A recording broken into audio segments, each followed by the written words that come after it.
When Pope Francis uttered those 5 words, "Who am I to judge?" no one imagined how he would forever transform the relationship between the Church and LGBTQIA+ communities. His death marks the end of a revolutionary era, but will his legacy of inclusion continue, or will we return to the past, discover how his gestures of compassion changed lives across the United Kingdom, and why, after Francis, the Church will never be the same? The day Pope Francis uttered those 5 words, something shifted in the hearts of LGBTQIA+ Catholics across the United Kingdom. For many, it was the first time they'd heard anything resembling acceptance from the highest authority in their church.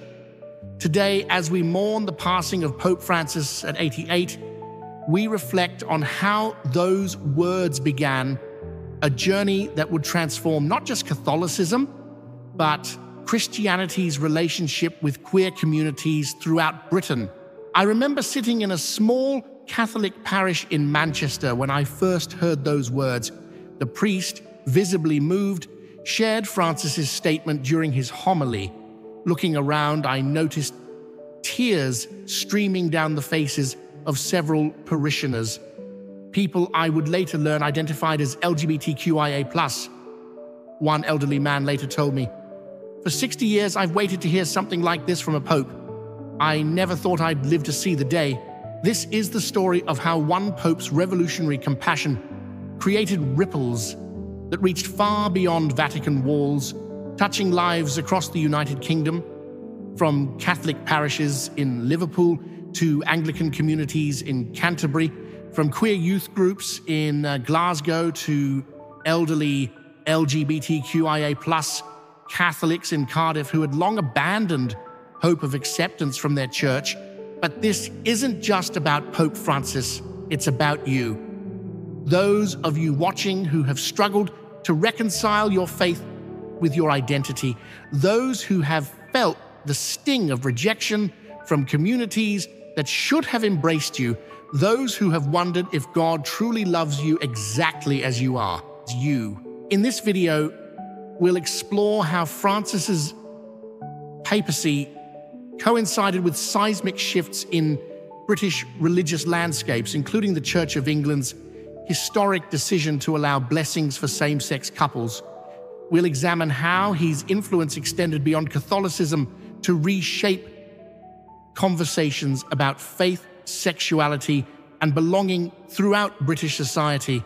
Through interviews with British LGBTQIA+ Catholics and Anglican faithful, we'll share powerful stories of those who found renewed hope in Francis's affirmation that God does not disown any of his children.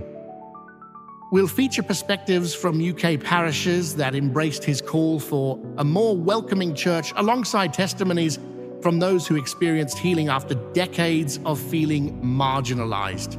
We'll also honestly address the contradictions in Francis's legacy, his call to decriminalize homosexuality worldwide while maintaining that homosexual acts are intrinsically disordered, his warm meetings with transgender Catholics while later describing gender ideology as dangerous. These complexities reflect the tensions within British religious communities as they navigate between tradition and inclusion. As we journey together through this exploration, I invite you to reflect on your own experiences with faith and identity. Have you felt excluded from religious spaces? Have you witnessed changes in attitudes toward LGBTQIA+ people in your spiritual community? What would true inclusion look like to you? By the end of this video, my hope is that you'll gain a deeper understanding of how Francis's legacy has forever changed what it means to be both Christian and LGBTQIA+ in the United Kingdom, and perhaps find renewed hope for a future where faith and identity exist not in conflict but in beautiful harmony. The call, a revolution of compassion. The journey begins not with a thunderous proclamation, but with a simple question: posed by Pope Francis during an impromptu press conference aboard a flight from Brazil to Rome in July 2013. When asked about gay priests, Francis responded, "If someone is gay and he searches for the Lord and has goodwill, who am I to judge?" For Sarah, a 32-year-old lesbian Catholic from Edinburgh, those words felt like permission to breathe again. "I'd spent my entire life feeling like I had to choose between my faith and my identity," she tells us, sitting in her flat, adorned with both pride flags and religious icons. Suddenly, the Pope himself was suggesting there might be room for both. This sentiment echoed across the United Kingdom, where approximately 3.8 million Catholics and 25 million Anglicans have witnessed decades of painful debates about sexuality and gender identity. In a country where church attendance has steadily declined, with less than 5% of Britons regularly attending Catholic Mass and Church of England attendance dropping below 1 million weekly worshippers, Francis's words offered a potential lifeline to institutions struggling to remain relevant in an increasingly secular society. What made Francis's approach revolutionary wasn't that he changed doctrine overnight. He didn't, explains Dr. James Martin, a theologian at Durham University. It was that he shifted the emphasis from rules to relationships, from condemnation to compassion.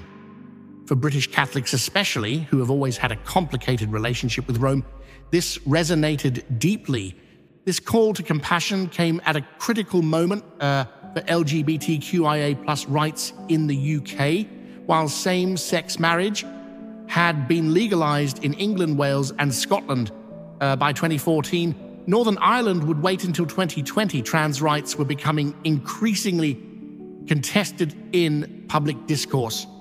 And despite legal protections, LGBTQIA+ hate crimes were rising across the country, with a 25% increase in England and Wales between 2020 and 2023. For many British LGBTQIA+ Christians, Francis's words offered not just comfort but courage. "I'd been attending Mass in silence for years," says Thomas, a gay Catholic teacher from Birmingham. "After Francis, I finally felt brave enough to join my parish council and speak openly about my experience. The response wasn't universally positive, but doors began to open that had previously been locked tight." This opening of doors wasn't limited to Catholic parishes. The Church of England, which had been engaged in its own living in love and faith process examining questions of sexuality and gender, found itself influenced by the Pope's example of engagement without immediate condemnation. Francis showed us that listening doesn't mean abandoning tradition, says Reverend Sarah Williams, an Anglican priest in Bristol. He demonstrated that compassion can be the starting point for dialogue rather than an afterthought. This had a profound impact on how many of us approach these conversations in our own parishes. But the call to compassion wasn't without its challenges. For every LGBTQIA+ person who found hope in Francis's words, others remained skeptical, wounded by decades of rejection. "Words are nice," says Marcus, a 45-year-old gay man who left the Catholic Church in his 20s. "But when the catechism still calls your love intrinsically disordered, it's hard to feel truly welcome." This tension between welcome and doctrine, between compassion and tradition, would define Francis's approach to LGBTQIA+ issues throughout his papacy. It also reflected the complicated reality for British LGBTQIA+ Christians navigating their own spiritual journeys. Have you ever experienced a moment when someone's words gave you permission to reconcile parts of yourself that seemed in conflict?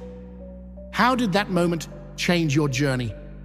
The wise mentor, finding guides along the way as British LGBTQIA+ Christians began responding to this call toward a more inclusive understanding of faith. Many found themselves searching for mentors, people who could help them navigate this new landscape with wisdom and authenticity. For some, Francis himself became that mentor. "I started reading everything he wrote," says Jamal, a 28-year-old bisexual Catholic from Leicester whose parents immigrated from Pakistan. "His emphasis on mercy spoke to me. Here was someone who understood that the church should be a field hospital for the wounded, not an exclusive club for the perfect." But Francis wasn't the only guide emerging during this period. Across the UK, LGBTQIA+ Christian leaders began stepping into more visible roles, offering models of integrated faith and identity that previous generations could scarcely imagine. Sister Jeanine Gramick, whose ministry to LGBTQIA+ Catholics had once been censured by the Vatican, but was later praised by Francis, visited several UK dioceses between 2015-2022. Her workshops on building bridges between the church and LGBTQIA+ communities drew hundreds of participants in London, Manchester, and Edinburgh.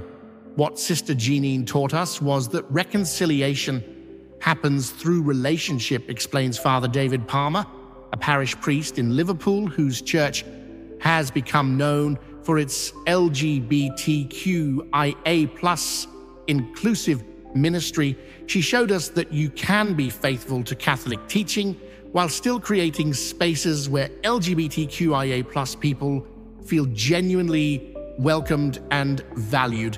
Within the Church of England, similar mentors emerged. Reverend Canon Rachel Mann, a transgender priest and poet based in Manchester, became an influential voice through her books and public speaking. What Francis did indirectly was create space for people like me to speak more boldly, she tells us. His emphasis on encounter and dialogue gave permission for different voices to be heard. These mentors helped British LGBTQIA+ Christians develop what theologian James Allison calls the adult faith, a mature spirituality that integrates sexuality and gender identity rather than compartmentalizing them. The question shifted from "can I be gay and Christian" to "how can my queerness inform and enrich my Christianity," explains Allison, who himself found renewed acceptance for his work under Francis's papacy. Organizations like Quest for LGBTQIA+ Catholics and One Body, One Faith for Anglicans experienced significant growth during Francis's papacy, providing community and resources for those navigating this journey. Their conferences across the UK regularly sold out, bringing together hundreds of LGBTQIA+ Christians and allies. For younger British Christians, social media became a crucial space for finding mentors. TikTok accounts like Queer Catholic and Trans Christian, run by UK-based content creators, amassed tens of thousands of followers by sharing authentic stories of reconciling faith and identity. Before finding these online communities, I thought I was the only gay Catholic teenager in Wales, says Reese, now 22. Discovering others who were walking this path before me literally saved my life when I was contemplating suicide at 16. The emergence of these mentors, from the Pope himself to local parish priests to social media influencers, created a network of guidance that helped many British LGBTQIA+ Christians navigate their spiritual journeys with greater confidence and clarity.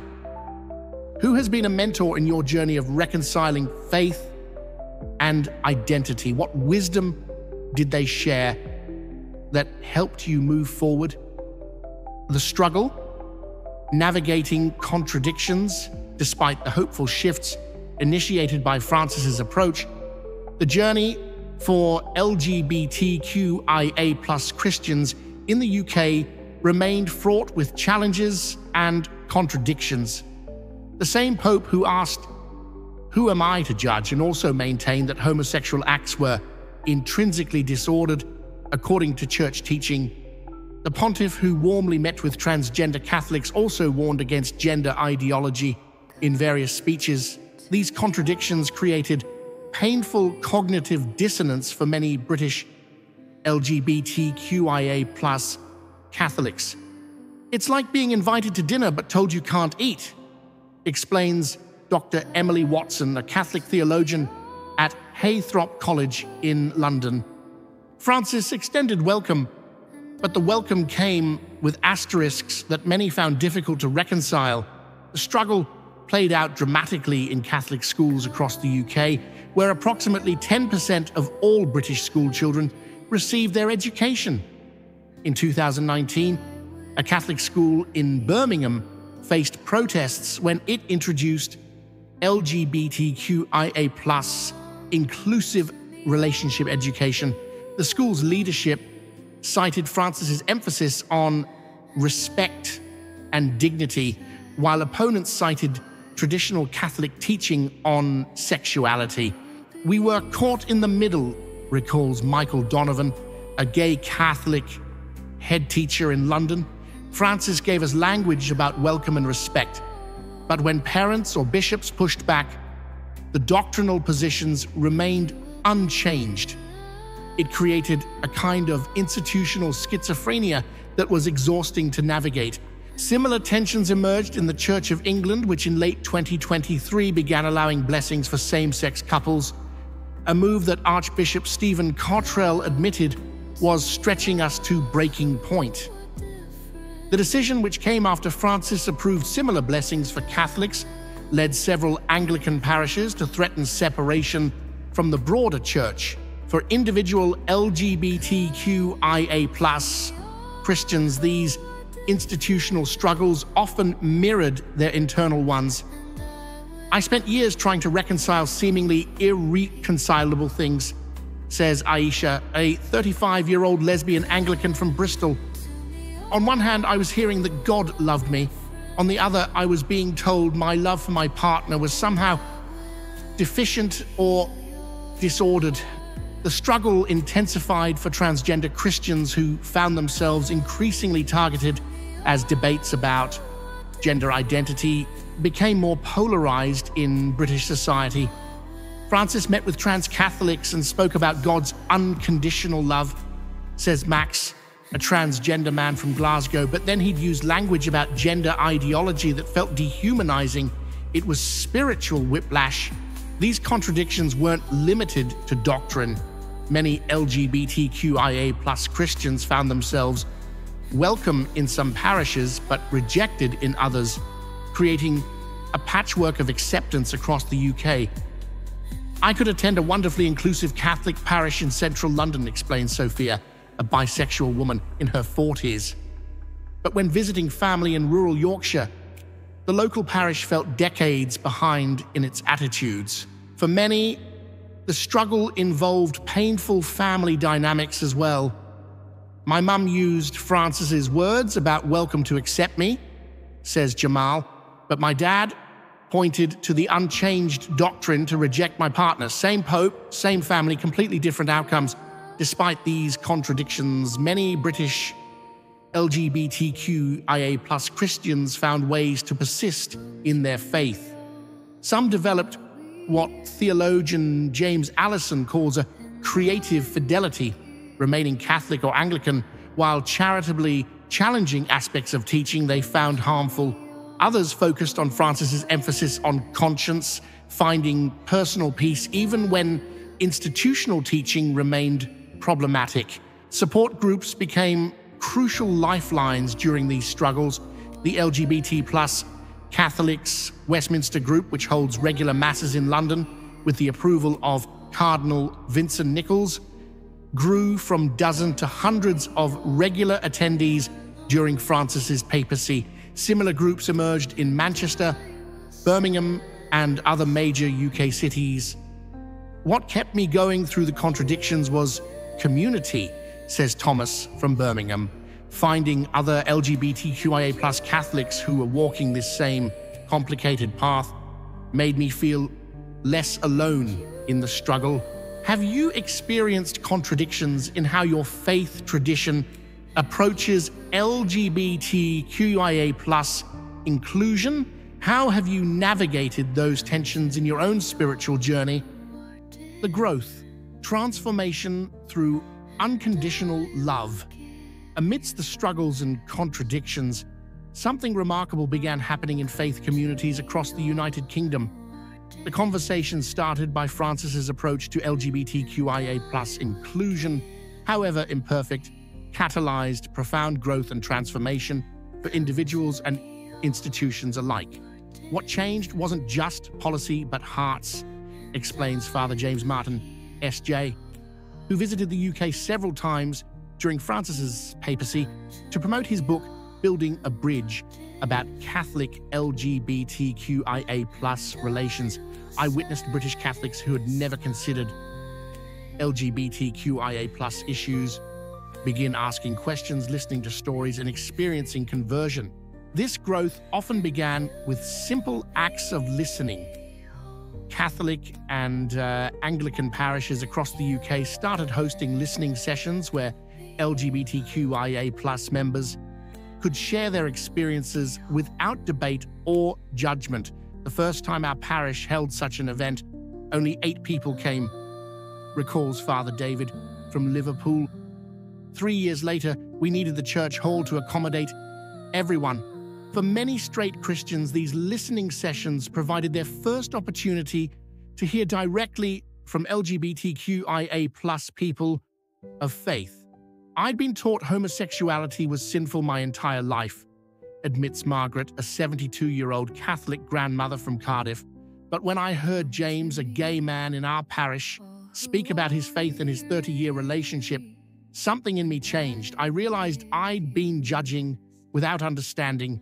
This growth extended beyond individual parishes to influence institutional responses.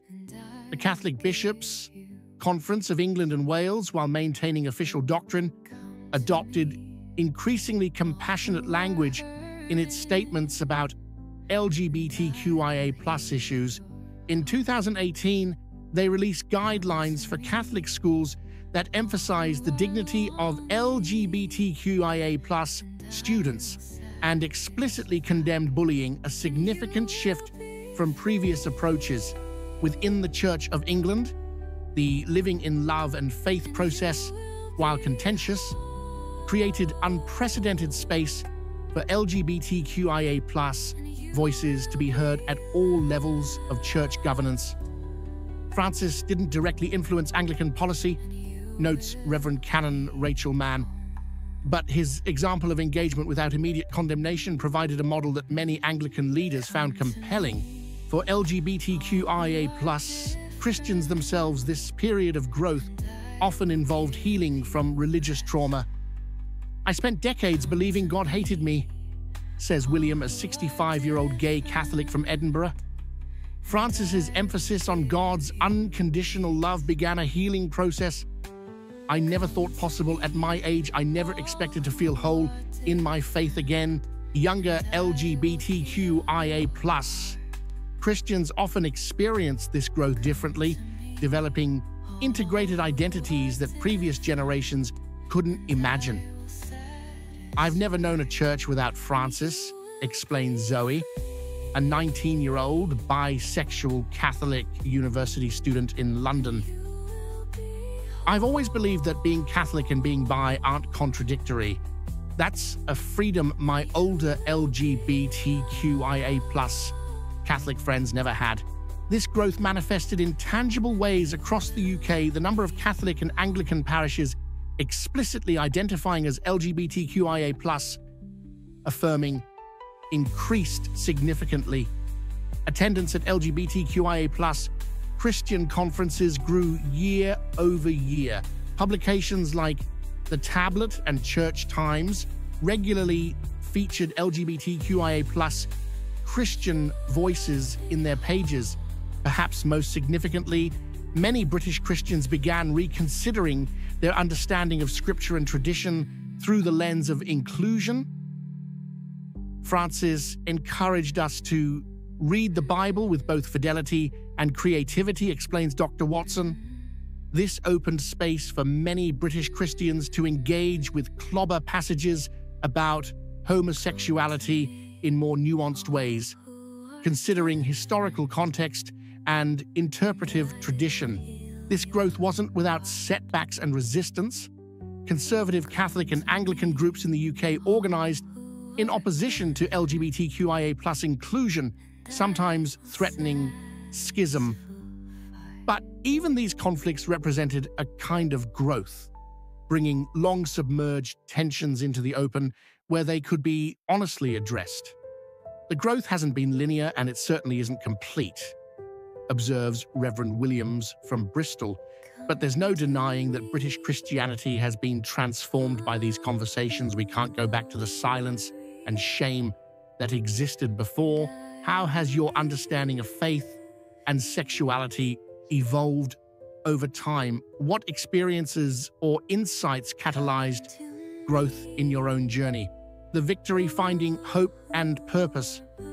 As Francis's papacy progressed, moments of genuine victory emerged for LGBTQIA+ Christians across the United Kingdom, not necessarily in the form of doctrinal changes, but in the creation of spaces where authentic faith and identity could flourish together. One such victory came in December 2023 when Francis approved blessings for same-sex couples, a decision that sent shockwaves through Catholic communities worldwide. While carefully distinguished from marriage, these blessings represented unprecedented recognition of LGBTQIA+ relationships from the Vatican. For couples like Catherine and Maria, who had been together for 12 years and active in their East London Catholic parish, this announcement felt like validation. "We never expected the Church to recognize our civil marriage," Catherine explains, "but receiving a blessing from our parish priest, who had known and supported us for years, was profoundly healing. It felt like our love was finally being honored as something good and worthy of God's blessing."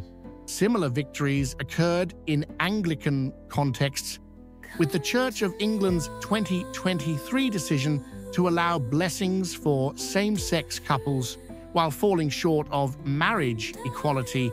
These prayers of love and faith represented significant progress in a church that had been debating sexuality for decades. "The first time I blessed a same-sex couple in our cathedral, there wasn't a dry eye in the congregation," recalls an Anglican priest in Canterbury. This couple had faithfully attended services for 25 years, often feeling invisible. Seeing their commitment publicly honored was a moment of collective joy I'll never forget. Beyond these institutional shifts, victories emerged in the form of thriving LGBTQIA+ pre-Christian communities across Britain.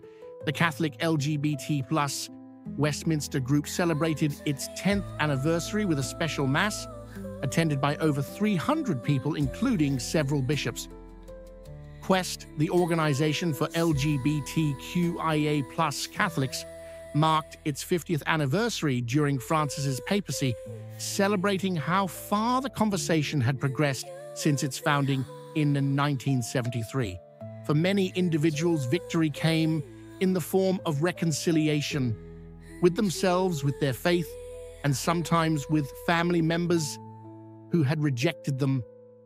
"My father hadn't spoken to me for 8 years after I came out," says Daniel, a gay Catholic from Manchester. "But after hearing Francis speak about family acceptance, he called me on Christmas Eve 2019. We're still rebuilding, but that first step toward reconciliation felt like a miracle." Young LGBTQIA+ Christians found victory in the emergence of role models and pathways that previous generations lacked. "Growing up, I never saw people like me in church leadership," says Nadia, a 25-year-old lesbian training for Anglican ministry in York. "Now, I'm part of a cohort of openly LGBTQIA+ ordinands.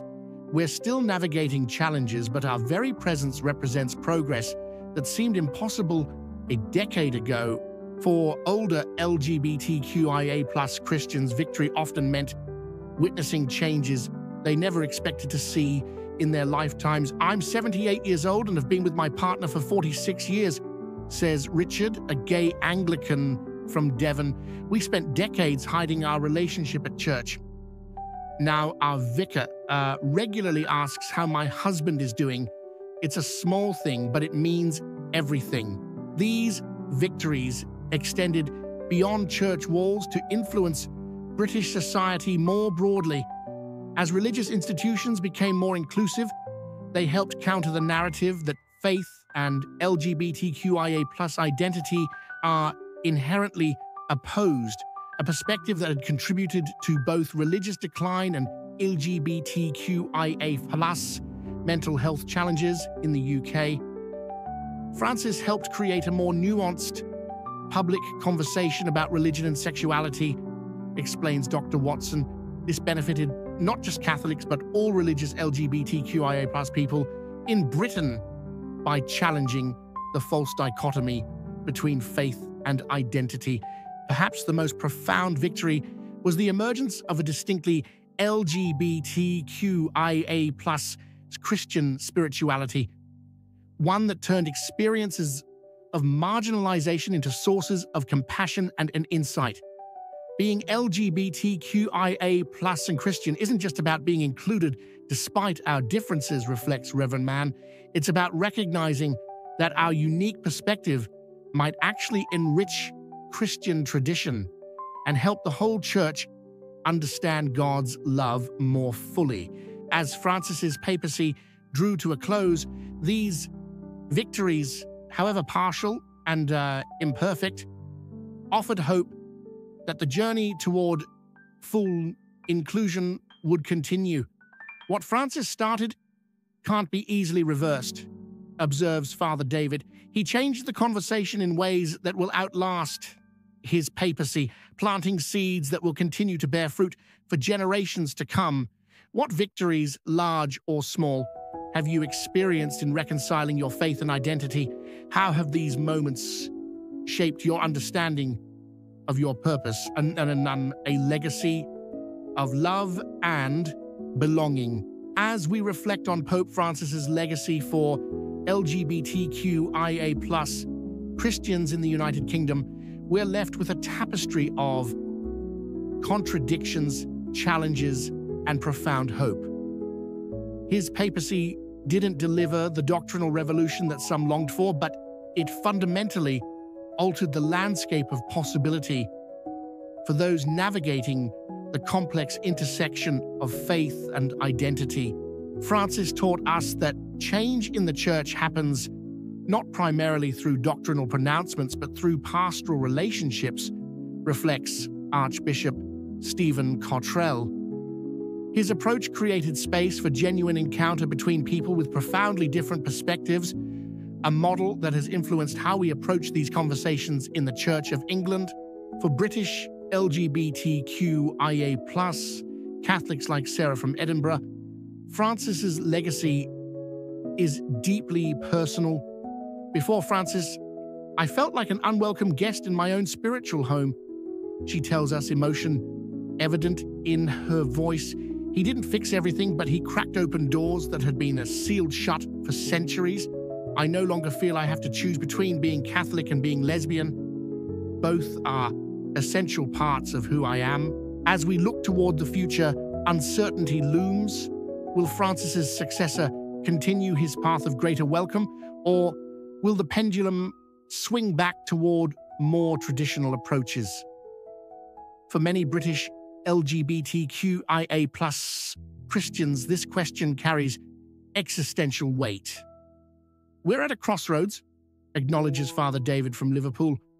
But what gives me hope is that the conversation has fundamentally changed. LGBTQIA+ Catholics are no longer willing to be silent or invisible. We've found our voice, and that voice will continue to be heard regardless of who sits in Peter's chair.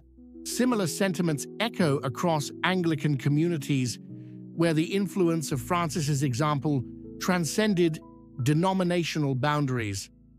What Francis demonstrated is that tradition and inclusion aren't necessarily opposed, explains Reverend Williams.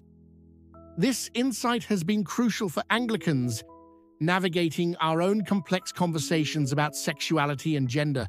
For younger British Christians, Francis's approach has shaped their entire understanding of faith. I've grown up with a pope who emphasized mercy over judgment, says Zoe, the university student from London. That will always influence how I understand what it means to be Catholic, regardless of what happens next. As we conclude our exploration, I invite you to consider what Francis's legacy means for your own journey. Perhaps you found aspects of his approach inspiring, while others left you wanting more. Perhaps you've experienced both welcome and exclusion in your faith community.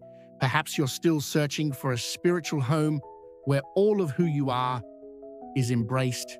Wherever you find yourself on this journey, remember that you are not alone. Across the United Kingdom, LGBTQIA+ Christians are creating communities of authentic faith and radical welcome. From the Quest gatherings in Manchester to the inclusive Anglican parishes in London, from online communities connecting rural believers to advocacy groups changing institutional policies, spaces exist where your faith and identity can flourish together. If you're struggling to find such a community, I encourage you to reach out to organizations like One Body, One Faith, Quest, or Inclusive Church. Their websites and social media channels can connect you with local groups where you'll find others walking similar paths.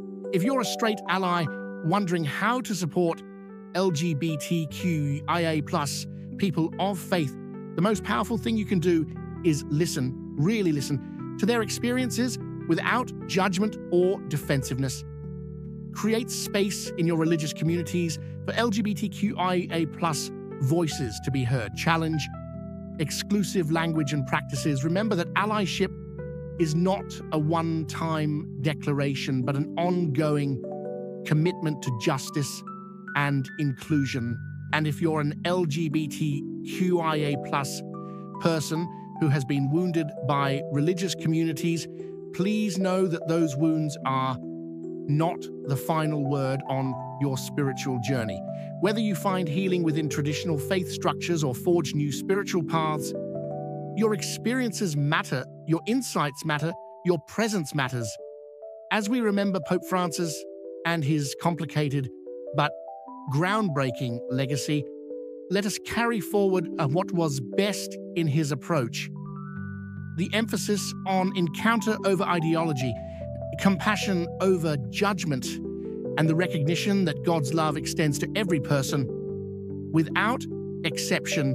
In the words Francis often quoted from his grandmother, the shroud has no pockets. In the end, what matters is not doctrinal purity, but how well we have loved. By that measure, the journey toward full inclusion of LGBTQIA+ people in Christian communities isn't just a matter of justice for a marginalized group. It's essential to the authentic expression of Christian faith itself. May we continue this journey with courage, compassion, and an unwavering commitment to creating communities where everyone knows they belong, not despite who they are, but precisely because of who they are, created in the image of a God whose love knows no bounds. Closing prayer in inclusive language, divine love that holds us all. We give thanks for those who have helped us see your presence in unexpected places, for Pope Francis and all who have worked to create more inclusive faith communities, for those who have shared their stories with courage and vulnerability, for allies who have stood alongside us in times of struggle. We offer our gratitude. Grant us wisdom as we continue this journey, courage when we face opposition, compassion for those who do not yet understand, and hope that your love will ultimately unite what human fear has divided. May all who have felt excluded from religious communities find spaces of belonging where their gifts are celebrated, their identities honored, and their love recognized as sacred. And may we, through our lives and relationships, bear witness to your boundless love that transcends all human categories and embraces each of us exactly as we are. Amen.